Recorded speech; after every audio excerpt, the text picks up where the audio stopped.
I've been busy for the last couple of days, watching a lot of different things that I'm going to be talking about in the next couple of entries. This is a very quick one that I wanted to get out of the way.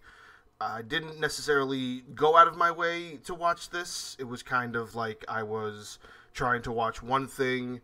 It wasn't what I expected, and it turned out to be this film, which I wasn't necessarily disappointed, but I do have some things that don't kind of make me feel like it's not going to say one of the greatest of this year, but to kick off the year, it wasn't bad. It is one of those films that you can only kind of watch once, and I'm going to say right now that if you did plan on watching it, or if you have watched it, or if you haven't watched it, then I would suggest maybe not listening to this entry, because I am going to go really deep into the story and probably spoil a few things, because that's how I feel I should be explaining it, especially since it's a film that's almost 6 months old by now. But if you haven't watched it, I wouldn't listen to this entry. I'd skip, go to the next one, go to another one. But if you have watched it and you're interested in my perspective, by all means, stick around. We're going to be talking about The Little Things from January of this year, 2021. It's a crime, drama, mystery, thriller kind of film. It's starring Denzel Washington, Jared Leto, and Rami Malek. For those who may not know who Rami Malek is, he's the actor who portrayed Freddie Mercury in the recent Queen biopic Bohemian Rhapsody. He's also been in a video game that I enjoy called Until Dawn, and he's also got a big role on a TV show called Mr. Robot. He's definitely getting up there, getting more roles and getting more recognized for his acting capabilities. He's a very, very good actor, and this is definitely a good role for him. But yeah, in all, the movie takes place, it's very dated. I don't know if it's based on anything. It might be based on a book or something. I'm not 100% certain. But I don't think it's based on any true stories. If it's based on anything, it's based on a work of fiction, but I don't think it has any root in anything that actually happened in real life. So I think it takes place in like the late 80s, early 90s, where this detective goes from one part of LA to another, and he finds out that something that was part, and they dance around this a lot, where they're like, this guy lost his position because this one case like drove him to be acting very strange. It kind of drove him to lose his job because he became invested in it, and then the investment became kind of an obsession. So it kind of portrays the Denzel Washington character as being that character. And then something murders that are very similar to those murders start happening again. And he goes out to help the new detective on the spot, who is played by Rami Malek. So Rami Malek knows this guy's name, he knows his reputation, and what he doesn't know is what kind of drove him to not be in the position he's in anymore. So you start seeing this kind of relationship build up between them, where they're starting to like kind of trust each other, and he's kind of this new guy on the block who's taking advice from the old dog who used to run around here, and kind of feel him out to see if he can actually help with this case for him. So they go to the crime scenes together. He starts helping him. He starts running into people that used to work with him, and then you start getting this very dim feeling that there's more to why he left. And they definitely leave the anxiety level very high, and it's definitely very much a mystery up until a certain point where you don't know what's going on and you don't know why everybody's acting weird with this guy. And that's, part of the movie feeling that it's meant to give you. But it's also like, okay, they're supposed to be solving a murder at the same time, and they're not really, like, that's the focus, but it's not the main focus from what you're feeling. You're feeling like the main focus is the Denzel Washington character, more so than the actual murders. So they eventually get a murder suspect, because they find a way to connect it to some repair shop or whatever, and one of the workers just so happens to be this really creepy dude, and that happens to be played by Jared Leto. And Jared Leto does a fantastic job of being creepy and weird, and I think we all know from previous roles that he's done, he really engulfs himself in whatever role he kind of picks up on. Nothing was ever as simple for him sometimes as it is for like his roles in that Nicolas Cage movie, or Art of War, or Something of War, or War of Something, where he played, a very simple kind of person, gun dealer. And then you have films where it's like, Requiem for a Dream, and then his role as the Joker, and like, he's very capable of stepping out and being sort of this very close to a method actor. So that kind of this portrayal sort of is, the creepiness he adds to this character. It's very, very, very, very done very, very well. So they get him in, but of course they can't prove that it's really him. There's some substantial evidence, but nothing concrete. So what do? They start stalking this dude, which is making it even more obvious to the guy that he's, a target, but you never know if it's really him that's the killer, because he's just a creepy dude. And he even said at one point in the film that it was like, I didn't do it, but I wish I did. It was something like that. It was something really dumb like that. And so after a certain point, I want to say sometime between the middle, close to the end of the second act of the film, where Jared Leto becomes a really key part, it really starts getting a little ridiculous. And it's almost like they focus on this guy too much because they kind of want it to be him, and you're never really 100% certain if it's him. So the two detectives, Denzel Washington and Rami Malek's characters, the two detectives, they start working together, and they go out of their way to really try to pin this guy because they both believe that he's the guy. And then he realizes that, so he starts messing with them. So they like show up to his house, and he's like, listen, I want to make amends, meet me at this bar. And then he leaves his house, and then Denzel Washington breaks into the house to kind of try to find evidence. And this guy calls the cops on them. So Denzel Washington has to make it seem like they're not doing something under the radar, because what they're doing is essentially illegal. So he climbs up the roof, and Rami Malek's like, okay, I gotta go get him. And he's like driving by in his car, and there's Jared Leto on the corner just like eating ice cream, like waving at him. It's just so dumb at one point, and it keeps going down this road where it's like, I wish they kind of took it's almost like they didn't take it all the way serious up at that point, and then they kind of got back on like a serious track. But like, there's a good 20 or 30 minute gap in the middle where it's just like this is not what I thought this was leading up to be. I didn't expect this to be where this movie was going to go. But then it kind of picks back up, and the Jared Leto character goes to Rami Malek because I guess he feels he's the weakest, and he's like, I will bring you to where the girl is buried, but only you. And so he brings him out into the middle of this desolate land, and he gives him a shuttle, and he says, okay, she's right there, start digging. And then Rami Malek starts digging, but Denzel Washington's character is trying to follow them, but he doesn't know exactly where they went. He just knows the area, so he's driving around trying to find them. And so you get this feeling like, okay, Rami Malek's about to die. If this is really the murder, Jared Leto is going to kill Rami Malek. And he has him dig, and then Jared Leto's like, oh no, I'm sorry, I had the wrong spot. It's actually that spot, about 5 feet over there. And he makes him dig again, and then he digs again, and then he's like, oh no, that's the wrong spot. It's that spot over there. So it's just this, like, 10-minute long scene of Jared Leto just, like, completely fucking with the detective. And the detective feels it, but he's also getting tired and aggravated, and Jared Leto's, like, egging him on, like, you really think I killed her, didn't you? Yeah, you do. I bet you do really think... Like, it's really dumb.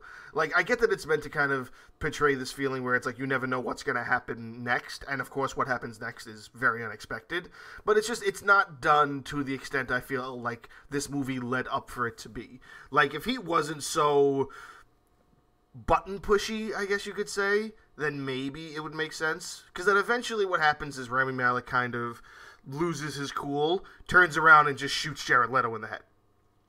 Oh no, he doesn't shoot him. He's got the shovel in his hand, and he turns around, and he whacks him over the side of the head. That's what it is. But he hits him so hard that I remember there being blood splatter and his head being kind of busted open. I forgot. It wasn't a headshot. It was actually a shovel hit.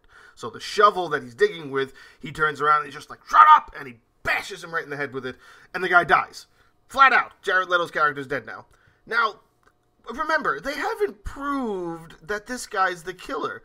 So as far as they know, they killed an innocent man, almost. Even though they both feel in their gut that he's the killer, they haven't proved it yet. And that's where you see the difference between the Denzel Washington character and the Rami Malek character, where Denzel Washington finally shows up, sees him there with the dead body, and is like, okay, this is what we're going to do. Like, Calm, Cool, and Collective is like, we're going to hide this body, and then you're going to go in retirement. What? Sit here, dig a hole, bury him, 6 feet deep, I'll be back in 2 hours. He drives away, leaves him in the middle, and now to me, I'm thinking he's going to come back and Rami Malek is going to have shot himself in the head, because that's not who the Rami Malek character has portrayed himself to be. That's not. I feel like that kill would have eaten him alive and he would have killed himself.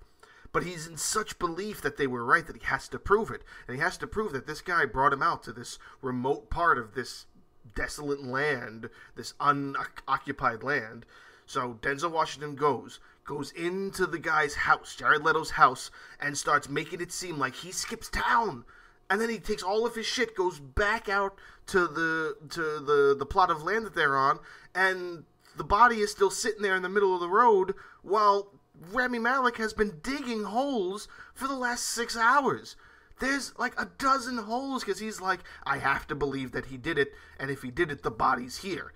So he just still believed that, and it's meant to show this psychotic break where he's just digging and digging and digging and digging, and Denzel Washington shows up, and it's like, what, that's not what I told you to do, dude. And so they bury the body, he tells him what's going to happen, he takes all of his stuff, and he's like, okay, I'm going back to the part of LA that I live in. You're going to go back, say that the case is being too much for you, and you're going to go into like an early retirement kind of thing. And the guy's like, oh, okay. Like, he's traumatized because he just killed the dude and didn't realize that he doesn't know that that's the murderer, so it's eating him alive whether or not he killed the murderer, and he should feel good, or he killed an innocent man, and he should be afraid of himself. Something like that. Like, that feeling is kind of what kind of saved the film for me a little bit. But then, when he gets back to his part of the part of LA where he lives in, where he kind of separated himself from that area, he starts burning all of his clothes and burning all of his stuff, and then it tracks back to this other detective who's like sitting at home, and he's just kind of worried, and he's looking at his kids, and he's like, did I do the right thing? Am I a psycho? Like, what do I do if I am a psycho? And he gets a package, and the package is from the Denzel Washington detective, and it's this hair clip. Now, a very prominent thing was that the most recent girl who disappeared, one of the identifying factors that the parents gave was that, oh, she has this hair clip that she always wears. It's this very distinctive hair clip, or whatever. And the Denzel Washington character says, you know, in this letter he sends him, that, you know, basically, here's what I found in his apartment, in Jared Leto's apartment. And it's a red hair clip. And then he's like, okay, I did kill the killer. And then it cuts back to Denzel Washington burning all the guy's stuff at his house in deep Los Angeles, and you see him pull out a pack of hair clips, and the red one's missing, and then he burns all the other ones, and it's like, okay, so he wasn't the killer, but essentially Denzel Washington just made this dude get away with murder? What? Like, that's the cliffhanger, is that he actually did kill an innocent man? Or maybe that he had to prove to him that he wasn't innocent, even though they couldn't prove it? And do the killings now stop? Like, that's the thing, the movie kind of ends there, and it's kind of like, but are the murders done? Like, what happens next if Rami Malek's character is watching the news, and the killings are still going on, and he's like, but the red hair clip? Like, it's just, I understand what the feeling that it was meant to give you, that, like, okay, you're meant to question whether or not they did the right thing, especially with a scene like that. but it's not done well.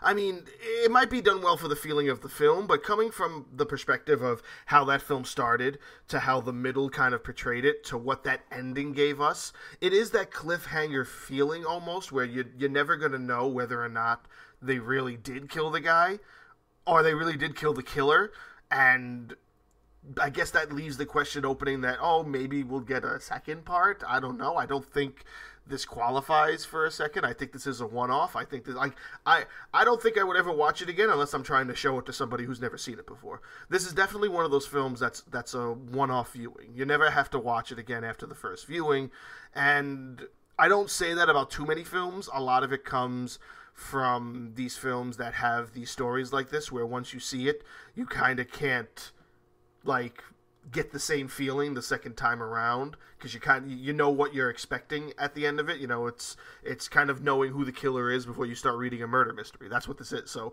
you can really only watch this film once, but even that first watch through will kind of leave you with still so many questions, which maybe that's what it's supposed to give you, but I feel like they're not good questions, because again, I thought the focus of the film was meant to be on finding the murderer, and you don't know if they found the murderer. So maybe somebody else would watch this and not get that feeling, but I feel like it needed a little bit more absolution in its ending when it came to the idea of these detectives being that, like, because here's the other thing. It's portraying Denzel Washington as being as obsessed with this case, or as obsessed with finding this killer, because it's very similar to a case that he never solved. So not only is Denzel Washington's case not solved, but also Rami Malek believes his case is solved. But the detectives are still going to be, who are still working on it in the police station, they're still going to be working on it because they don't know it's solved. So you have this three-angle story where it's like, if it winds up that somebody else does get killed, like a week after these events, then is Denzel Washington not going to come back?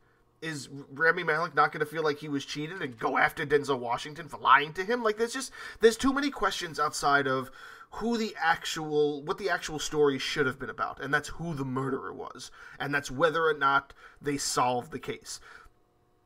The fact that the case essentially isn't solved is what bothers me the most, because again, a story like this needs some form of absolution, and I feel the absolution they gave us wasn't worthwhile for the trip that you went through during the film.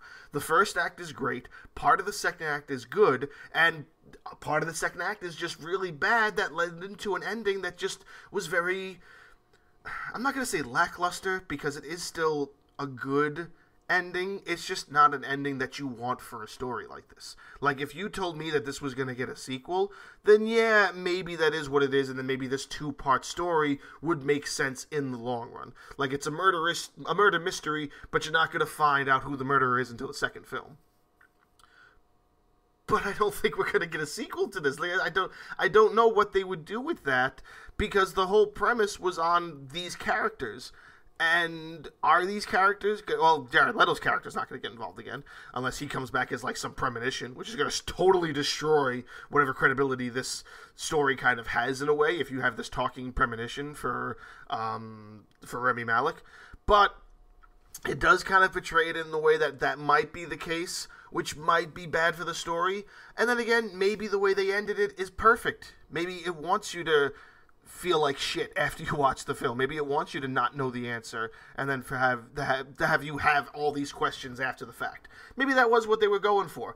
But in all honesty, you know, after I've given you that, you know, quick, 15-minute synopsis of what the film essentially is, of course, leaving a few things out so I don't give too much of a spoiler, but basically understand that the film that should be based on a murder mystery detective story kind of thing kind of teeters that line, and it isn't 100% that. It's maybe 60% that. So if you had interest in this film and you were okay with listening to this and not having it too much spoiled for yourself, and you'll still go into and watch it, like, that's the kind of person I am. Things don't really spoil me, because even if I know the ending, it's about the journey to get to the ending that's important to me. So whether or not I know who the killer is, how somebody dies, I'm still going to watch it, because that doesn't Like, even if I know that it's going to end up that character is dead, it's about what happens to that character before they die. So, like, movies have been spoiled for me in the past, and I've still watched them, and I've still found them enjoyable, even if I've known certain key things that might ruin it for other people. So, if this was an entry that kind of ruined it for you, and you kept listening, I'm just going to say that I warned you beforehand.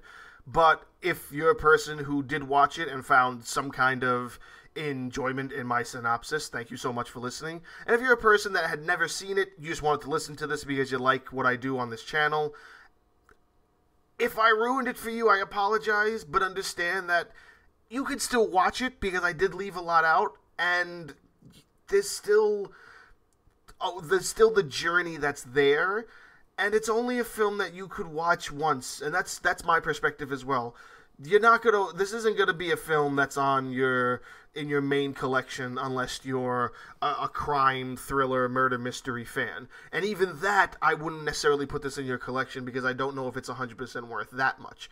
It is worth talking about, though, because it is a really good Denzel Washington, Rami Malek, and Jared Leto movie, all in and of itself. Just the way those characters are done and portrayed is also worth at least mentioning because they are very well casted.